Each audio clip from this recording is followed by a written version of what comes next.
सामाजिक कार्यकर्ते आणि शिक्षण तज्ज्ञ सोनम वांगचुक यांना दिल्लीतील जंतर मंतर येथील आंदोलन स्थळावरून पोलिसांनी ताब्यात घेऊन रुग्णालयात हलवल्याच्या घटनेच्या निषेधार्थ आज छत्रपती संभाजीनगर जिल्ह्यातील पैठण येथे तीव्र आंदोलन करण्यात आले। छत्रपती शिवाजी महाराज पुतळा परिसरात विविध सामाजिक कार्यकर्ते आणि नागरिक एकत्र या संविधानाच्या संरक्षणासह लोकशाही हक्कांच्या समर्थनार्थ जोरदार घोषणाबाजी केली। आंदोलनकर्त्यांनी केंद्र सरकारच्या भूमिकेचा निषेध व्यक्त करत शांततापूर्ण आंदोलन करण्याचा प्रत्येक नागरिकाचा अधिकार अबाधित ठेवण्याची मागणी केली।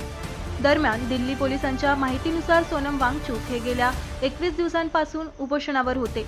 प्रकृती खालावल्याने दिल्ली उच्च न्यायालयाच्या निर्देशांनुसार आणि वैद्यकीय तज्ज्ञांच्या सल्ल्याने त्यांना सफदरजंग रुग्णालयात दाखल करण्यात आले।